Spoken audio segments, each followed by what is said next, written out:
시작된 이 신종 코로나 바이러스가 온 세계를 공포로 몰아넣고 있습니다. 어제 토요일 기준으로 보니까 코로나 바이러스 감염자 수가 전 세계적으로 34,852명, 사망자가 725명, 그래서 724명 이렇게 보고되고 있어요. 그런데 오늘 보니까 이 숫자도 오늘 많이 늘어났어요. 많이 늘어나서 감염자 수가 37,000명에 이르고 사망자 수가 800명을 넘어섰다 이렇게 이야기하고 있어요. 하루가 다르게 수십 명이 죽고 수천 명이 확진자가 늘어나고 있습니다. 사망자도 보니까 중국, 그 다음에 홍콩, 필리핀에 이어서 미국인과 일본인이 또 사망했다는 보고가 있습니다. 그래서 우리나라는 현재 금요일 날 감염자 27명이고 토요일 날 변함없이 27명이었고 오늘은 또 늘어났는지 모르겠습니다. 우리나라는 상대적으로 그래도 방역을 잘하고 있다 이렇게 볼 수 있습니다.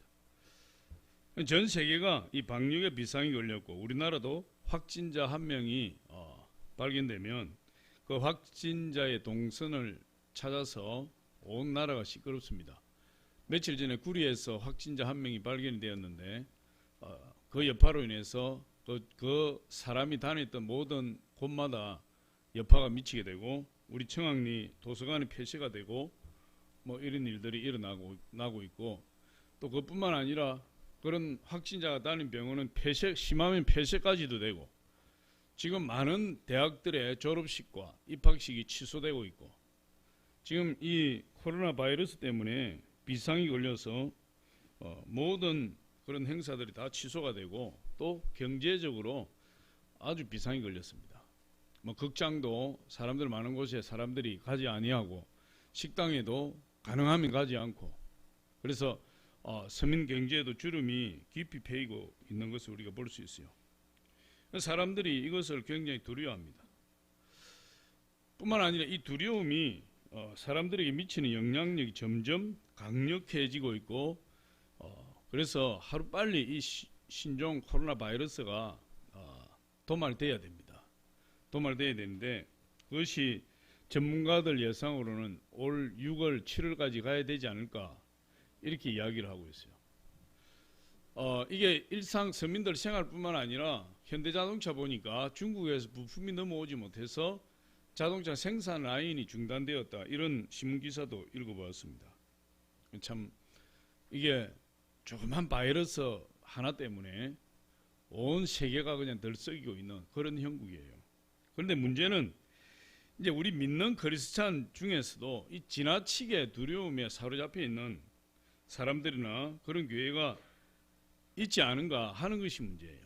그래서 교회를 폐쇄한다든지 또 예배에 참석하지 않는다든지 교회 모임에 빠진다든지 이런 일들이 일어나고 있어요. 지난주에 그 예배 중에 예배를 드렸던 사람 중에 코로나 바이러스 확진자 한 명이 발견된 교회가 큰 교회인데 그 교회가 지난주에 교회를 폐쇄했어요. 그리고 신문을 보니까 이번 주도 어제 폐쇄한다고 광고가 나갔어요. 그러니까 이 확진자 한 사람이 나타나니까 교회가 문을 닫아버리는 그런 현상이 일어나고 있어요. 그리고 또 그것뿐만이 아니라 말 없는 많은 크리스찬들이 교회를 안 나가는 현상도 생기는 거죠. 이 코로나 바이러스가 공기 중에 공기를 통해서 감염되기 때문에 이제 그런 것도 있습니다. 그래서 우리는 이런 상황에서 어떻게 행동해야 하는가? 성경은 이런 경우에 어떻게 이야기하고 있는가? 우리는 이런 문제를 당했을 때 이 문제를 어떻게 해결해야 되는가 하는 것이에요. 그런데 오늘 읽은 본문을 통해서 하나님 우리에게 분명하게 메시지를 주고 계시는 거죠. 그래서 오늘 하나님께서 우리에게 주시는 메시지는 이 우리 인생 가운데 이 어두울 때 찾아오는 전염병, 그리고 새 사냥꾼의 올무도, 밤에 찾아오는 공포, 낮에 날아드는 화살, 이 모든 것들을 이야기하고 있어요. 그러니까 이런 일들이 신종 코로나 바이러스라든지 또 몇 년 전에 일어났던 뭐 메르스 사태라든지 또 아프리카에서 준동했던 아볼라 바이러스라든지 이런 것들이 아주 특이한 현상이 아니에요. 특이한 현상이 아니고 이제 일상적으로 우리 삶 가운데 침투해 들어오는 그런 일들이다.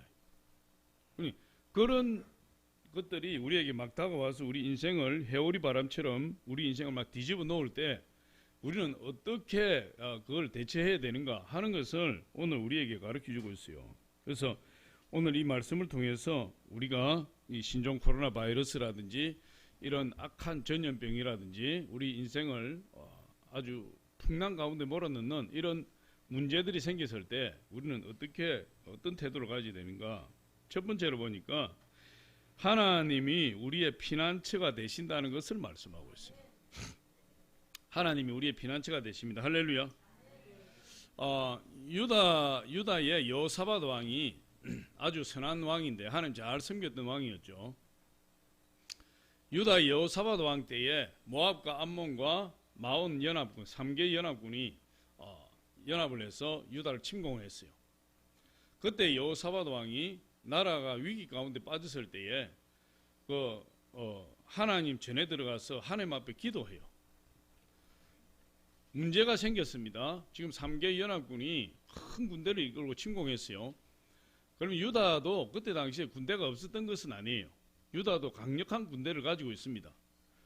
대적하려면 대적할 수도 있었어요. 그런데 여호사밧 왕은 그 군대로 대적하지 아니하고 먼저 하나님 전에 들어가서 기도했다, 이렇게 이야기하고 있어요. 하나님 전에 들어가서 기도를 했는데 이 여호사밧 왕의 기도가 어떤 기도냐면 이것이 중요한데, 예전에 솔로몬 성전을 건축하고 그 솔로몬 성전에서 하나님 앞에 중보 기도한 내용이 있어요. 그때 그 중보 기도한 내용 중에 한 가지를 가지고 이 여호사밧 왕이 하나님 앞에 기도한 겁니다. 그래서 솔로몬 왕이 예전에 솔로몬 성전을 건축하고 중보 기도했던 그 내용을 붙들고 기도했을 때 하나님께서 이 여호사밧 왕이 기도를 들어줄 수밖에 없었다.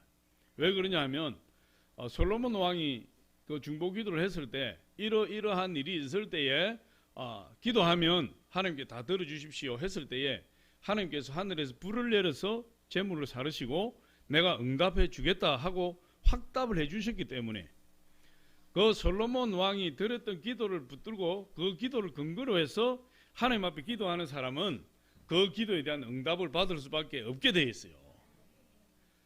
수백 년이 흘렀지만 이 여호사밧 왕이 그 솔로몬 왕의 기도를 붙들고 기도한 겁니다. 그 내용이 역대하 20장 9절에 있어요. 우리 같이 한번 보겠습니다. 역대하 20장 9절 시작. 만일 재앙이나 난리나 견척이나 전염병이나 기근이 우리에게 임하면 주의 이름이 이 성전에 있으니 우리가 이 성전 앞과 주 앞에 서서 이 환난 가운데에서 주께 부르짖은적 들으시고 구원하시리라 하였나이다. 이 솔로몬이 그렇게 기도를 했는데 하나님이 구원하겠다고 약속하지 않으셨습니까? 하고 그 기도를 드리는 거예요. 지금. 근데 기도의 근거가 분명한 거죠. 하나님 말씀을 딱 붙들고 지금 기도하는 거예요.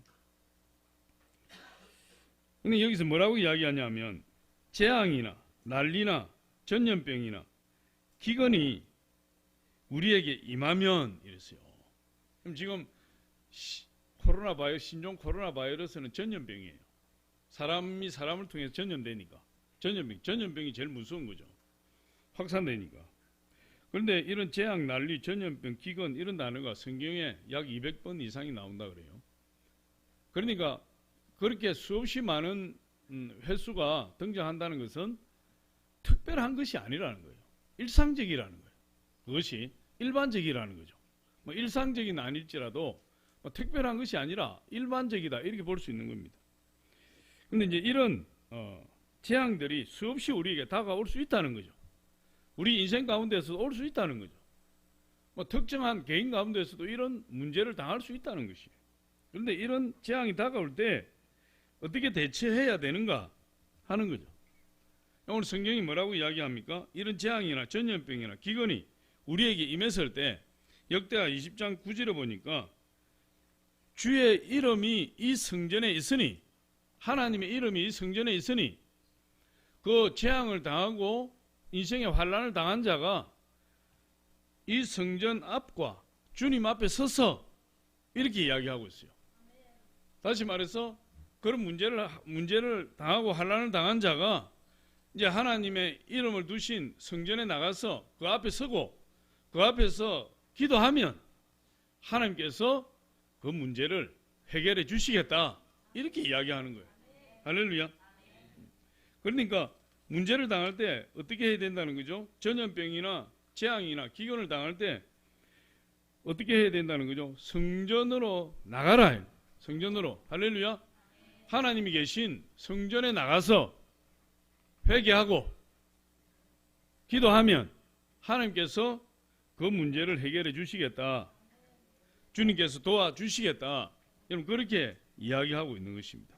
그래서 이 전염병이나 재앙이 돌면 또 우리 인생에 내가 해결할 수 없는 그런 문제가 닥쳤을 때 이 하나님을 피해서 도망가는 것이 아니라, 성전을 멀리하고 도망가는 것이 아니라 오히려 하나님이 계신 성전으로 적극적으로 나와야 된다. 성전에 나와서 하나님을 만나야 된다. 그래야 그 문제가 근본적으로 해결이 된다는 거예요. 근본적으로. 성전을 피해서 도망가면 인간적인 생각으로 볼 때 그 문제에서 벗어나는 것 같지만 실상은 그렇지 못하다. 그래서 이 하나님의 이름이 있는 이 성전에서 주님이 도와주시기 때문에 문제를 당했을 경우에, 재앙을 만났을 경우에, 전염병이 창궐할 경우에 오히려 어디로 나와야 되느냐? 하나님의 이름이 계신 성전으로 나와라. 성전에 나와서 부르짖으라. 그러면 하나님이 들으시고 하나님 응답하시고 그 사람을 보호해 주시겠다. 그렇게 이야기를 하고 있어요. 요한일서 5장 18절 하반절에 보면 제가 좋아하는 말씀인데 이렇게 이야기합니다. 아버지께로서 나신 자가 저를 지키신다. 아버지께로서 나신 자가 저를 지키심에 악한 자가 저를 만지지도 못하느니라. 할렐루야. 코로나 바이러스가 아무리 준동해도, 여러분 오늘 우리 시편 91편 7절에 보니까 1000명이 내 왼쪽에서 10,000명이 내 오른쪽에서 엎드리지나 이 재앙이 내게 가까이 하지 못하리로다, 이랬어요. 어떤 사람이 하나님이 지키시는 자가, 하나님께 나오는 자, 할렐루야, 그런 사람은 지금 1000명이 왼쪽에서 넘어지고 10,000명이 오른쪽에 자빠져도 그 악한 자가 그 사람을 만질 수가 없다. 만지지도 못한다. 그렇게 이야기하고 있어요. 세상 매스컴은 계속 이야기합니다. 사람 많이 모인 곳에 가지 말라. 백화점도 절제해라. 자주 가지 말고, 극장도 가지 말고, 뭐 음식점도 가지 말고, 유원지도 가지 말고, 특히 교회도 가지 말라. 교회에 사람이 많이 모이니까. 그렇게 이야기를 해요. 그래서 교회를 폐쇄해야 된다, 이런 말도 있어요. 교회를 폐쇄해야 된다. 이 세상 기준으로 말하는 겁니다.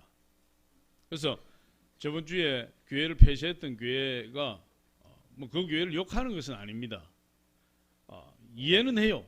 할렐루야. 뭐 이해는 할 수 있어요. 그러나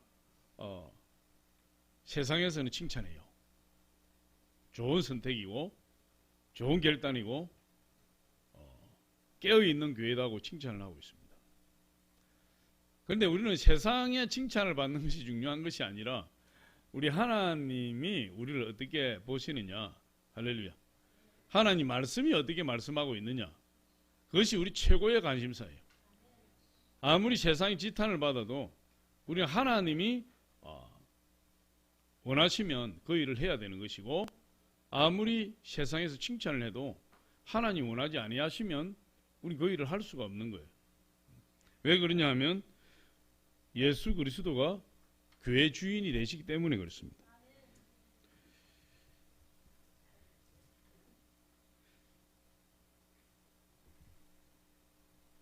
코로나 바이러스 확진자가 한 사람 나옴으로 인해서 교회가 문을 2주 연속으로 닫아요. 오늘까지 해서. 오늘도 닫는다고 했으니까. 그러면은 우리는 이렇게 생각해 볼 수 있어요.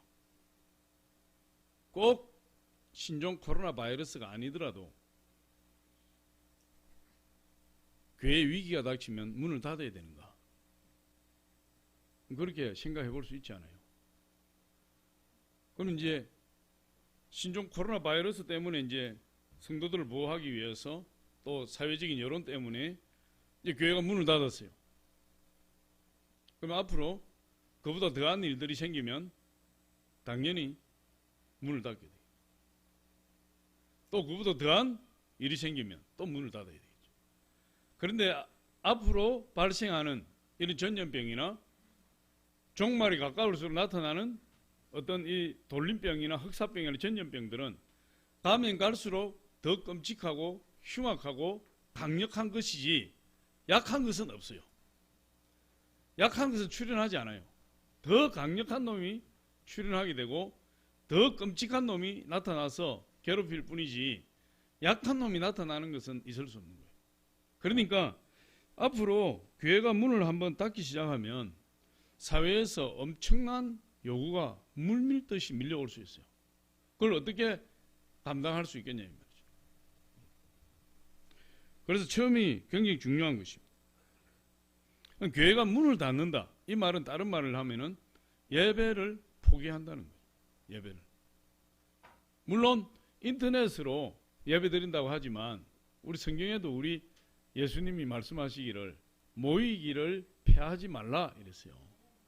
모이기를 패하는 자들의 어떤 사람들과 같이 하지 말고 오직 모여서 하나님 찬양하고 예배하고 기도하고 그것이 교회다 이 말이에요. 교회. 그래서 한국 교회가 앞으로 위기가 닥치면 닥칠수록 이제 교회 못질을 해야 되느냐, 교회를 폐쇄해야 되느냐 이런 심각한 문제가 찾아올 수 있어요. 그런데 성경은 오늘 뭐라고 이야기하십니까? 그럴 때일수록 교회 문을 닫는 것이 아니라는 거예요. 그럴 때일수록 교회를 폐쇄하는 것이 아니라는 거예요. 제사를 중지하고 예배를 중지하고 하나님 드리는 제물을 중지하는 것이 아니라는 거죠. 오히려 그럴 때일수록 더 하나님께 찾아 나와서 회개하고 하나님을 섬기고 예배드리며 하나님의 보호하심을 받으라고 이야기하고 있잖아요. 그래서 이 하나님께서 우리의 피난처가 되신다고 말씀하세요. 하나님 우리가 피난처가 되셔서 피난처에 가야 피할 수가 있는 거죠. 하나님이 우리의 피난처가 되시니까 우리가 피할 곳은 하나님밖에 없는 거예요. 교회밖에 없는 거예요. 할렐루야. 그래서 이 하나님께서 우리에게 뭐라고 말씀하십니까? 오늘 말씀을 보니까 3절로 4절 우리 같이 한번 읽어보겠습니다. 시편 92편 3절로 4절 시작. 이는 그가 너를 새 사냥꾼의 올무에서와 신한 전염병에서 건지실 것이미로다. 그가 너를 그의 깃으로 덮으시리니 내가 그의 날개 아래 피하르려다. 그의 진실함은 방패와 손방패가 대신하니 5절 6절 시작. 너는 밤에 찾아오는 공포와 낮에 날아드는 화살과 어두울 때 퍼지는 전염병과 밝을 때 닥쳐오는 재앙을 두려워하지 아니하리로다. 1000명이 내 왼쪽에서 10,000명이 내 오른쪽에서 엎드리지나 이 재앙이 내게 가까이 하지 못하리로다. 할렐루야. 우리의 피난처는 하나님밖에 없어요. 하나님밖에 없어요. 신종 코로나 바이러스가 무서워서 교회를 나오지 못한다는 건 있을 수 없는 일이에요. 그건 다른 말로 뭐라고 이야기할 믿음 자체가 없습니다 이거야. 믿음이 없어서 나는 교회 못 갑니다. 어처구니 없는 짓이에요. 하나님 보실 때 뭐라고 이야기하겠습니까? 믿음이 적은 자여, 믿음이 없는 자여, 왜 의심하느냐? 그렇게 말씀하신.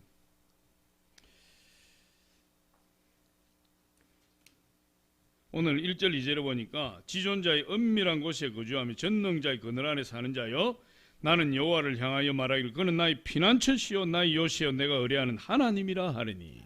하나님은 우리 피난처가 되신다. 우리가 피할 곳은 오직 하나님밖에 없다.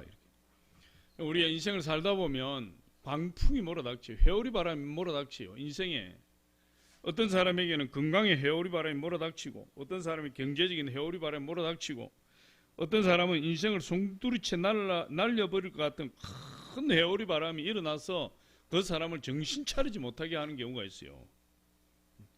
이렇게 두렵고 큰 풍파가 다가올수록 비바람이 불어닥칠수록 우리는 어떻게 해야 됩니까?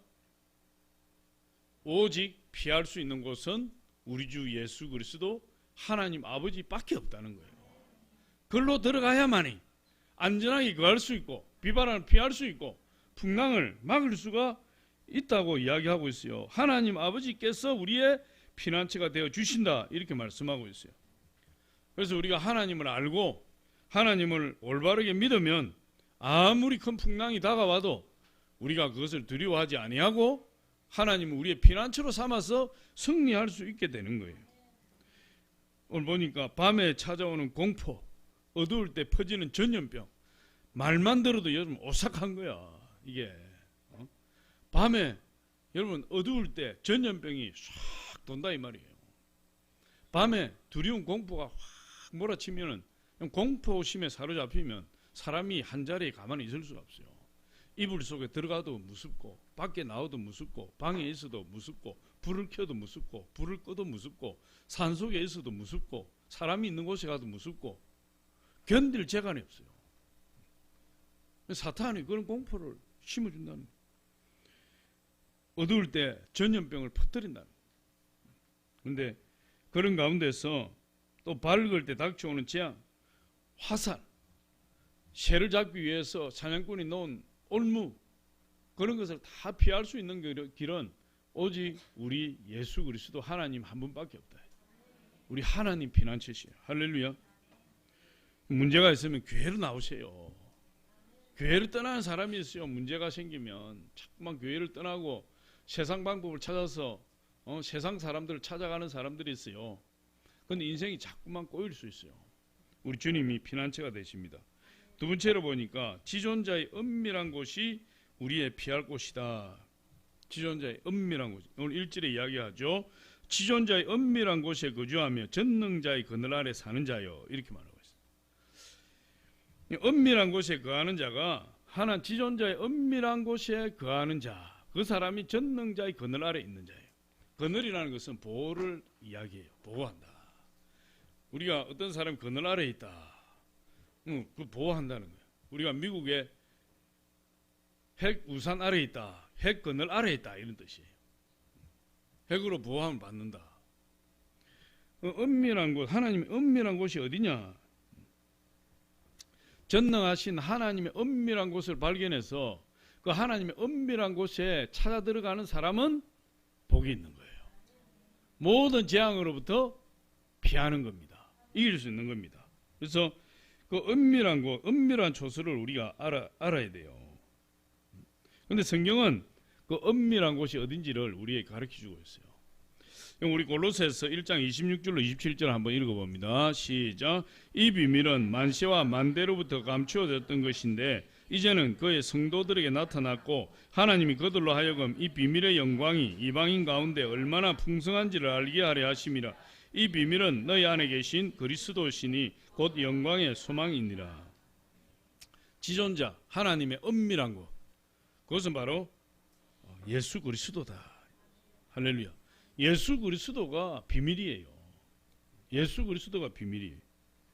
지존자의 은밀한 곳이 바로 예수 그리스도예요. 우리가 하나님께 피한다, 이 말은 뭐예요? 예수님께 피한다는 거예요. 예수 그리스도께. 예수께 피하는 자가 승리자가 돼요. 예수께 피하는 자가 온전히 보호함을 받아요. 그래서 하나님의 은밀한 곳, 그것은 아무나 아는 곳이 아니에요. 하나님의 은밀한 곳을 발견하고 전능자의 그늘 아래 있는 자가 복이 있도다. 그분이 바로 예수 그리스도시니까 예수 그리스도를 발견하고 예수 그리스도와 함께 동행하고 예수 그리스도 안에 있는 자가 복된 자예요. 그 사람은 인생에 어떤 회오리 바람, 광풍이 몰아닥쳐도 예수 그리스도 안에 피할 때 하나님께서 그를 보호해 주신다. 구약에는 도피성이라는 것이 있어요. 도피성. 이 도피성은 구약 율법에 기록되어 있어요. 그래서 그 도피성의 기능이 어떤 것이냐면 어떤 사람이 살인자가 되었어요. 그런데 살인할 의도가 없이 어떻게 하다가 그냥 죽이게 된 겁니다. 부지 중에. 그러면은 이스라엘은 사람을 딱 죽이게 되면 그 살해당한 사람의 가족이나 그 친척이 피해 보복자가 되어서 살해한 자를 죽여요. 무서운 겁니다. 그러니까 부지 중에 사람을 죽였던, 의도를 가지고 죽였던, 사람을 죽이고 난 살인자는 반드시 그 뒤에 누가 따라붙는 거죠? 자기를 죽이려고 하는 피해 보복자가 따라붙어요. 근데 그 피해 보복자가 따라붙게 되는데 이 살인자가 의도적으로 죽인 것이 아니라 어쩌다 보니까 그냥 자기 의도와 관계없이 죽인 거예요. 그러니까 하나님이 이런 사람을 보호하시는 겁니다. 그런 사람을 보호하시기 위해서 도피성을 만들었어요.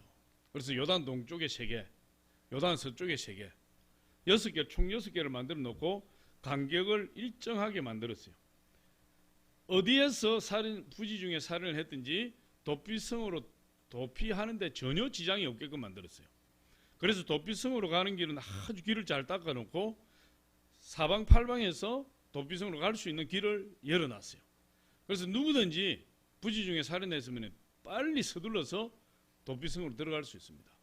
근데 그 도피성에 들어가면 피해 보복자가 막 따라붙다가도 도피성으로 딱 들어가는 순간 피해 보복자는 거기서 멈춰야 돼요. 그건 율법이기 때문에 하는 말씀을 그렇게 정해놨기 때문에. 그럼 그 살인자는 그 도피성 안에 가서 보호를 받고 그 안에 있는 제사장에게 재판을 받아요. 재판을 받아서 이 사람은 살인할 의도가 없이 부지 중에 살인한 자다. 그러면은 그 안에서 안전하게 살게 돼요. 안전하게 살다가 그 당시에 있던 대제사장이 죽으면 노임을 받는 거예요. 이 사람. 대제사장이 늦게 죽으면 그냥 죽을 때까지 살아야 돼.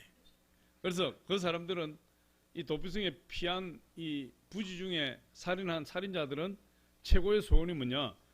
대제사장이 빨리 죽는 거예요. 대제사장이 빨리 죽어야 자기가 자유의 몸이 되니까.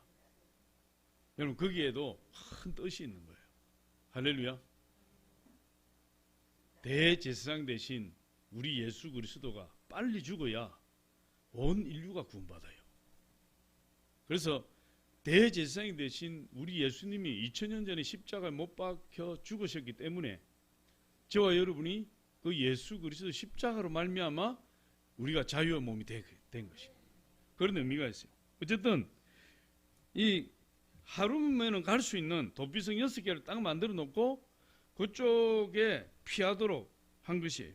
그러니까 이 피난처가 되는 것인데 이 도피처가 영적으로 볼 때 이 도피성이 바로 예수 그리스도예요. 예수 그리스도. 할렐루야. 그러니까 이미 하나님께서는 피난처를 만들어 놓고 하나님의 은밀한 곳을 예비해 놓으셨는데 그것이 누구냐? 그것이 어디냐 할 때 그것이 바로 예수 그리스도예요. 예수 그리스도가 우리의 피난처가 되시고 지존자의 은밀한 곳이 되시며 전능자의 그늘이 되신다. 그 예수 그리스도를 발견한 자가 여러분 피해 보복자를 피하게 되고 우리에게 당하는 모든 전염병이나 환란이나 풍파나 회오리 바람이 우리를 해치지 못하게 되는 거죠. 골로새서 2장 2절로 3절 우리 한번 보겠습니다. 시작. 이는 그들로 마음의 위안을 받고 사랑 안에서 연합하여 확실한 이해의 모든 풍성함과 하나님의 비밀인 그리스도를 깨닫게 하려 함이라. 그 안에는 지혜와 지식의 모든 보화가 감춰져 있느니라. 하나님의 비밀이 누구냐? 예수 그리스도예요. 예수 그리스도 안에 모든 것이 다 있다 이 말이에요. 예수 그리스도 안에. 할렐루야. 그러니 예수님을 떠나서는 아무것도 우리가 할 수 없어요. 아무것도 할 수 없는 존재가 바로 우리 인간이에요. 예수님과 강력하게 연결되면 연결될수록 그 사람 견고한 사람이에요. 예수님과 강력하게 관계를 할수록 그 사람이 축복의 사람이에요. 그래 우리는 어떻게 하든지 예수 그리스도를 붙들어야 될 사람들이에요. 예수 그리스도를. 할렐루야. 하나님의 모든 지식과 지혜의 보배가 다 예수 그리스도 안에 감추어져 있다. 모든 부여도 예수 그리스도 안에 감춰져 있어요.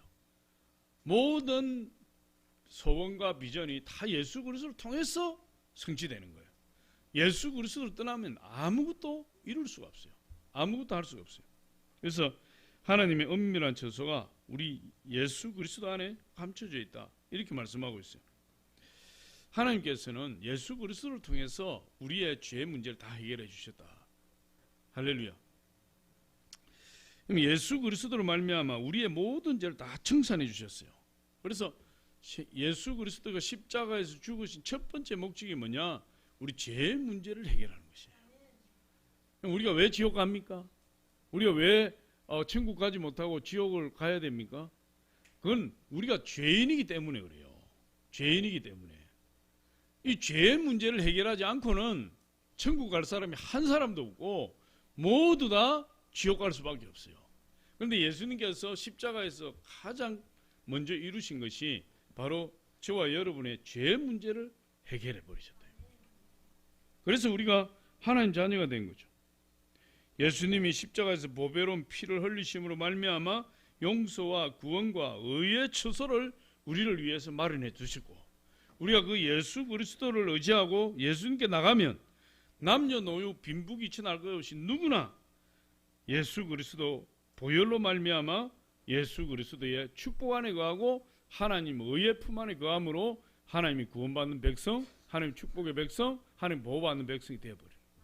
그래서 예수 그리스도가 전능자의 그늘이요 은밀한 처소가 된다, 이렇게 이야기하고 있습니다. 우리가 죄 문제가 심각한 거죠. 우리의 죄 문제로 인해서 우리는 하나님으로부터 영원히 버림받은 그런 인간이 돼요. 하나님 없이 여러분 이 세상에 살다가 우리가 하나님 없이 영원한 지옥으로 가야 되는데,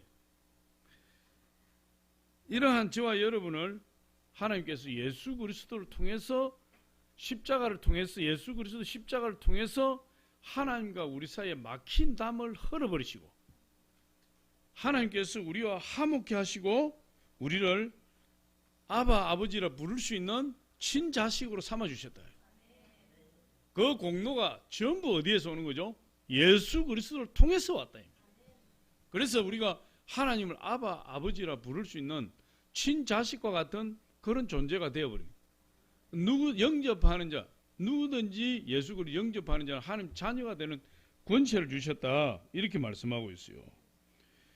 막힌 담을 헐어버리시고 십자가로 하나를 만드시고, 에베소서 2장에 보면 그 내용이 쫙 나와 있어요. 하나님의 은혜가 얼마나 큰지 알 수 없습니다. 우리 시편 23편 4절 한번 같이 읽어봅니다. 시작. 내가 사망의 음침한 골짜기를 다닐지라도 해를 두려워하지 않을 것은 주께서 나와 함께 하심이라. 주의 지팡이와 막대기가 나를 안위하시나이다. 내가 사망의 음침한 골짜기를 다닌다 할지라도, 밤에 어두울 때 찾아오는 전염병이 나를 위험한다 할지라도 주님이 나와 함께 하시면 주님의 지팡이와 막대기가 나를 지켜보호해 주신다. 할렐루야. 그게 우리 주님이세요. 아프리카 선교사로 나갔던 이 리빙스턴은 이런 고백을 했어요. 저는 아프리카 어느 곳에 있든지 예수님이 함께 해주시면, 주님께서 제 길동무가 되어주시면 저는 두려운 것이 없었습니다. 아프리카의 그 맹수들도 두렵지가 않았고 그 토인들도 두렵지가 않았습니다. 예수님이 함께 하심으로 인해서 저에게 그 거친 원시림과 광야를 지나갈 수 있는 힘을 주셨습니다. 그러니 제게 무슨 두려움이 있겠습니까? 이렇게 고백했다. 평생 아프리카 선교사를 보내면서 그곳에 수많은 위협을 당하고 고통을 당했지만 예수 그리스도가 함께 하심으로 인해서 한 번도 두려움을 느끼지 않고 그 사역을 감당할 수 있었다. 이 리빙스턴의 고백처럼 우리가 예수 그리스도께서 우리와 함께 하신다는 것을 저와 여러분이 고백해야 될 줄 믿습니다. 우리가 외롭고 괴롭고 고통스러울 때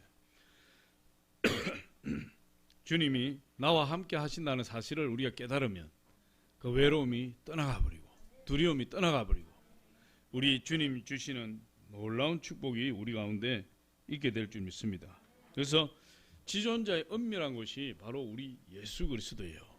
예수 그리스도 안에 거할 때 최고의 안정감을 누리고 안전한 피난처가 된다는 거예요.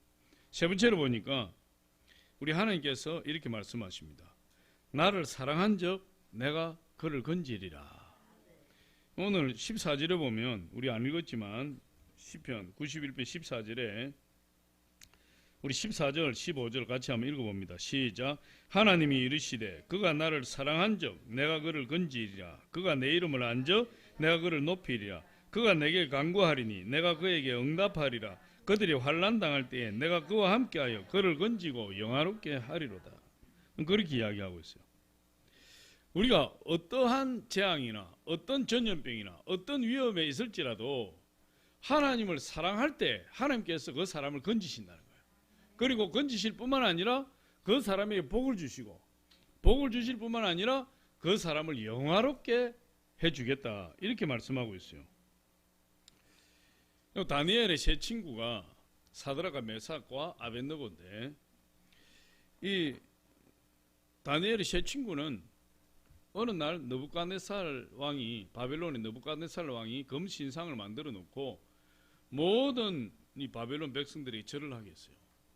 그런데 하나님을 믿는 신실한 다니엘과 그의 세 친구들은 금신상 앞에 절을 할 수 없다고 이야기를 했어요. 왜 절을 할 수 없습니까? 하나님을 사랑하니까. 하나님 사랑하니까. 그때 그러면은 그 금신상에 절하지 않는 자 다 뜨거운 풀무불에 던져서 불태워 죽여라 이런 명령이 떨어졌어요. 사드락과 메삭과 아벳느고가 잡혔습니다. 잡혔는데 그 왕이 한 번 더 기회를 주었지만 이 사드락과 메삭과 아벳느고는 끝까지 절할 수 없다고 이야기를 했고 화가 난 느부갓네살 왕이 풀무불을 평소보다 7배나 더 뜨겁게 해라.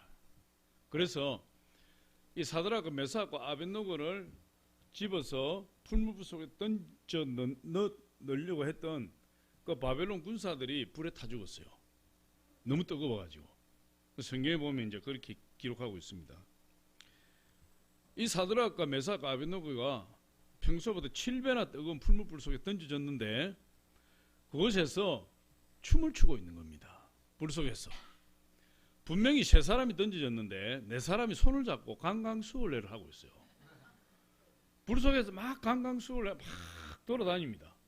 아니 지금 타 죽어야 되는데 냄새가 나고 타 죽어야 되는데 죽지도 않고 불 속에 뛰어다니니까 이 느부갓네살 왕이 그들을 끄집어내라. 보니까 세 사람이 나왔어요. 그 한 사람 누구죠? 천사라고 이야기할 수도 있겠지만 우리 주 예수 그리스도예요. 할렐루야. 예수님이 그 위기 가운데 그 불 속에 뛰어들어서 그들을 머리카락 하나 따지 않고 옷깃 하나 불타지 않도록 보호해 주신 거예요. 근데 나와서 보니까 머리카락 하나 거슬리지 아니하고 옷깃 하나 불탄 자국이 없어요.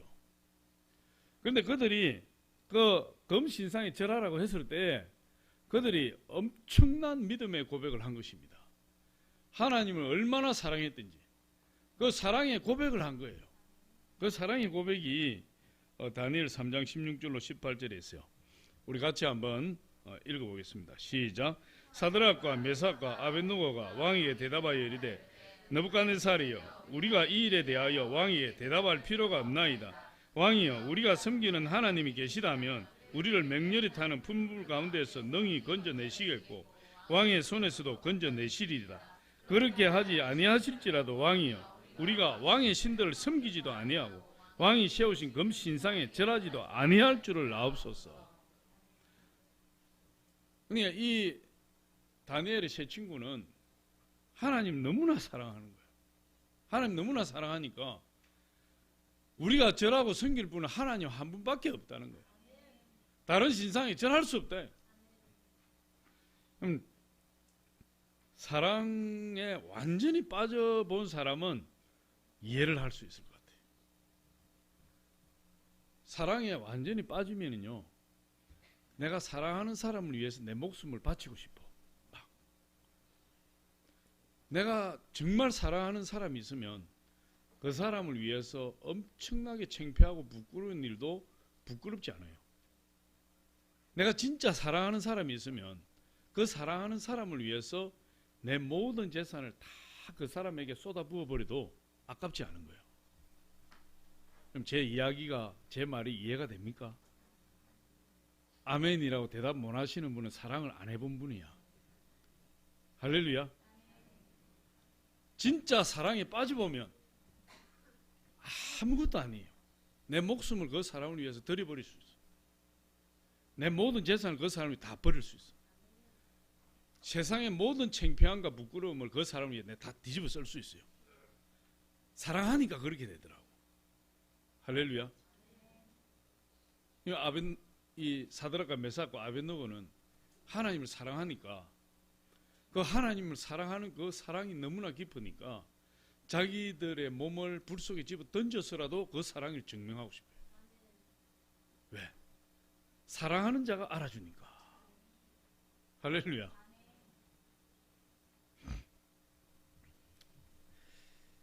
우리가 하나님을 사랑한다면 예수 믿는 거 부끄러워할 수가 없어요.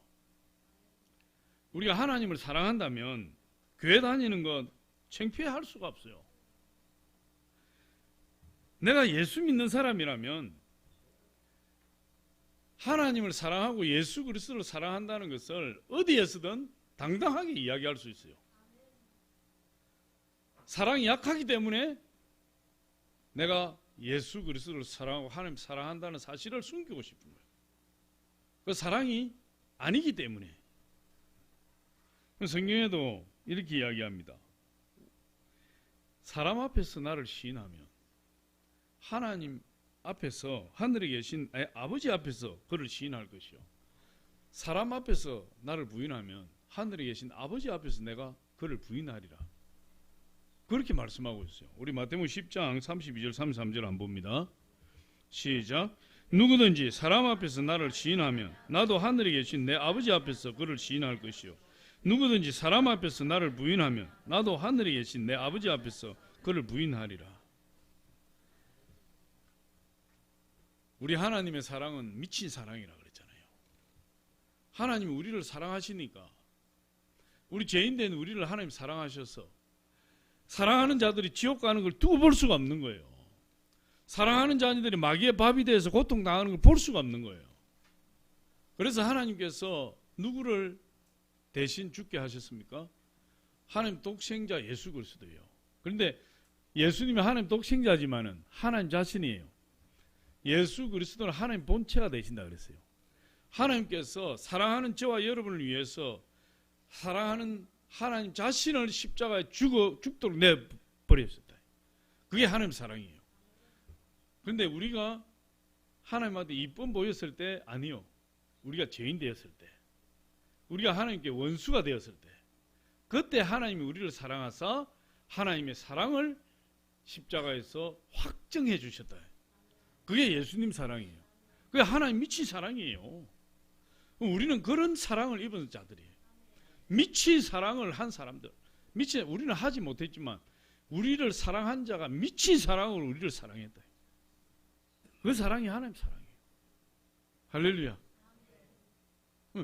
그런 사랑을 받은 사람은요, 남을 사랑할 수 있어요. 사랑을 받고 자란 자가 남을 사랑한다 하잖아요. 제가 신학교를 다니고 이렇게 하다 보니까 주변에서 이 신학생이라고 해서 도와주는 사람들이 좀 있었어요. 근데 저는 한 번도 남한테 도움 받는 거에 익숙하지 않았고, 또 크게 제가 뭐 남을 도와준다는 사실에 대해서도 익숙하지 않았어요. 그렇게 살아왔으니까. 그런데 이제 제가 신학생이 되고 나니까 신학생은 참 고생한다고 이래서 모르는 사람이 또 어떤 손길을 통해서 도와주기도 하고, 또 아는 사람도 도와주기도 하는데, 어느 날 조금 아는 사람이 저를 불러내어서 봉투를 이렇게 주는 거예요. 잡아보니까 두꺼봐요. 그런데 제가 그때 당시에는 남한테 받아본 적이 없어요. 받는 거 익숙하지 않았어요. 그 호의를 내가 받으면서 화를 벌컥 내고 그걸 집어 던져버렸어요. 지나고 나니까 내가 너무나 미숙하구나. 너무나 어리석구나. 너무나 믿음이 없었구나. 너무나 어린아이 같았구나. 그걸 깨닫게 됐어요. 왜? 나는 사랑을 받아본 적이 없으니까. 누가 나에게 그렇게 호의를 베풀어 준 것을 나는 경험해보지 못한 사람이니까. 그 벌컥 화를 내고 그 사랑을 그렇게 표현한 거예요. 그런데 내가 믿음이 깊어지고 하나님의 사랑을 알고 나니까 내가 여유가 있을 때 힘든 사람을 도와주고 내가 힘들 때 누구의 도움에 손길을 받는 것이 그렇게 하나님의 사랑으로 느껴지기 시작했어요. 그때 이후부터는 내가 도와주고 도움받는 것이 너무나 자연스러운 거예요. 너무나 편안한 거예요. 그때마다 누구에게 감사하게 되는 거죠? 도움의 손길을 베푸는 사람도 감사하지만 우리 하나님께 먼저 감사하게 되고 또 내가 그런 도움을 받았기 때문에 내가 나중에 누구를 도와줄 기회가 될 때 아낌없이 도와줄 수 있는 그런 마음의 상태, 사랑의 마음으로 변화되더라는 거예요. 하나님을 사랑하는 자는 그렇게 되는 것 같아요. 우리가 하나님을 사랑하노라. 그러면 하나님 사랑하는 사람에게는 반드시 증거가 나타나는 거죠. 증거가. 내가 하나님을 사랑한다고 하면서 하나님을 사랑하는 증거가 없으면 그건 가짜예요. 그건 가짜예요. 그럼 대표적으로 우리가 하나님을 사랑할 때 우리 신앙이 어떻게 변화가 될까요? 우리가 하나님을 사랑한다면 제일 우리 관심의 우선순위가 하나님이 되겠죠. 모든 것을 하나님 중심으로 돌아가게 돼요. 내 삶이 하나님 중심으로, 내 인생의 중심에 하나님을 놓고 내 인생이 돌아가게 돼요. 제가 사랑에 빠져보니까 24시간 그 사람 생각하게 되던데요. 안 하려고 해도 생각이 나요. 잠잘 때라도 좀 생각이 안 났으면 했는데 잠이 들기까지 생각이 나요. 사랑하는 사람이. 그거 어떻게 합니까? 사랑하는 사람이 생각이 나는 거 어떻게 합니까? 그거 막을 수도 없고. 밥 먹어도 생각나고 친구를 만나도 생각이 나고 길을 가도 생각이 나고 뭘 해도 생각이 나고 이게 생각이 떠나질 않아요. 우리가 하나님 사랑하면 그렇지 않겠습니까? 내가 하나님 중심으로 내 인생이 돌아가기 시작해요. 그럼 우리가 하나님을 사랑한다면 정말 가짜가 아니고 진정으로 하나님 사랑한다면 거기에 나타나는 증거가 있죠. 저는 그것을 첫째 제일 먼저 나타나는 것이 주일성수라고 생각해요. 하나님을 사랑한다고 하면서 하나님의 날에 하나님을 만나지 않고 다른 사람을 만나러 가버린다. 그건 사랑하는 것이 아니에요. 제 경험에 의하면 1시간 전에 만난 사랑하는 사람도 또다시 보고 싶어. 어제 만난 사람도 또 보고 싶어. 조금 전에 만나고 헤어졌는데 또 보고 싶어. 자꾸만 가고 싶어. 그게 사랑이에요. 하나님을 사랑하는 사람에게 제일 두드러지게 나타나는 것이 뭐냐면 주일은 다른 데 약속 안 잡아요. 주일은 하나님 보러 오는 거예요. 어떤 일이 있어도 하나님 만나러 와요. 코로나 바이러스가 무슨 문제입니까? 하나님을 사랑하는데 하나님이 기다리고 계시는 교회를 오지 아니하고 코로나 바이러스로 자기를 보호하려고 방 안에 웅크리고 앉아있다는 게 그럼 그 하나님 사랑한다고 이야기할 수 있나요? 전혀 그렇지 못해요.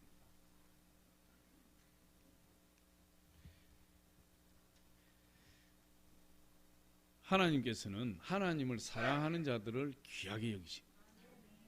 하나님 사랑하는 자들을 축복하시고 하나님 사랑하는 자 구별하신다.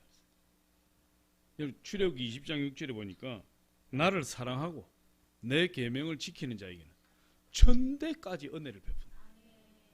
하나님 얼마나 사랑하시는지. 근데 우리가 하나님 사랑하는 그 사랑은 하나님이 우리를 사랑하는 그 사랑에 비해서 세상은 세 발의 피도 안 된다. 세 발의 피도. 그런데도 불구하고 우리가 하나님을 사랑하는 신용만 내어도 하나님은 감격해서 어쩔 줄 모르는 거예요. 감격했어요. 마태복음 6장 33절 우리 같이 한번 읽어봅니다. 시작. 그런즉 너희는 먼저 그의 나라와 그의 의를 구하라. 그리하면 이 모든 것을 너희에게 더하시리라. 먼저 하나님 사랑하는 자, 하나님 찾고 하나님 드리고 그런 자를 하나님이 건져주시겠다. 오늘 14절에 그렇게 이야기해요. 나를 사랑하는 자를 내가 건져주고 내 이름을 아는 자를 내가 높여주겠다.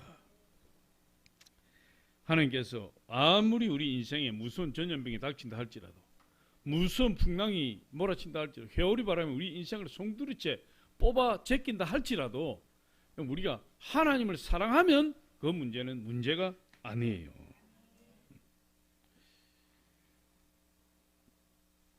저번 주일날 보니까 어떤 교회는 그 확진자 한 사람 때문에 오늘까지 2주 동안 문을 닫고, 어떤 큰 대형 교회는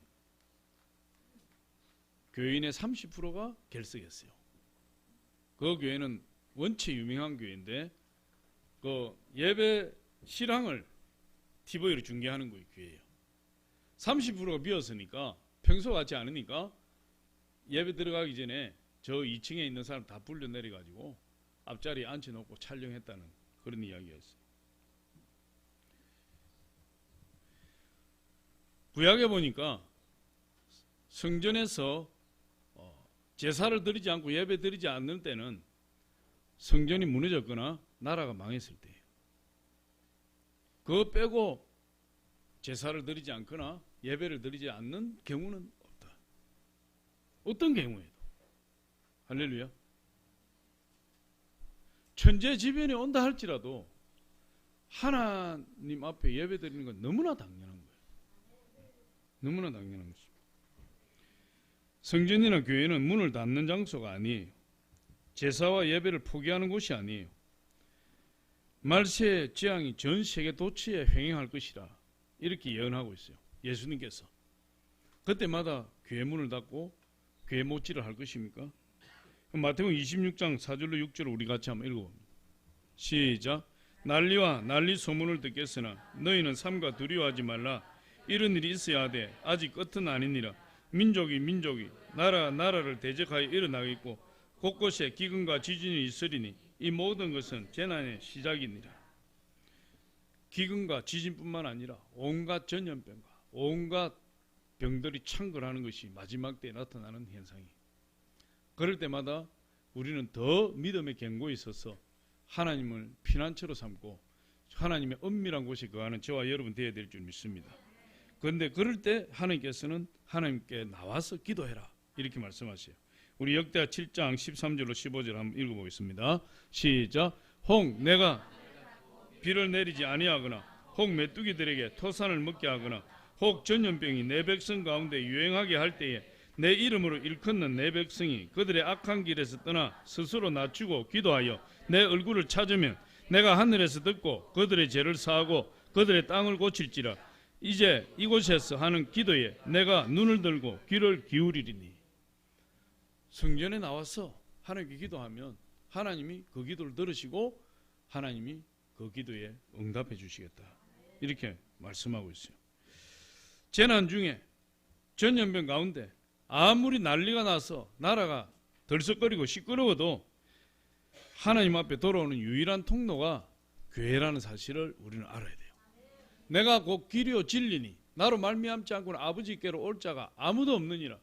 예수 그리스도를 통하지 않고 하나님께로 갈 자가 없고 교회는 예수 그리스도의 몸이요 예수는 교회의 머리가 되시기 때문에 교회를 통해서 하나님께로 간다고 이야기하고 있어요.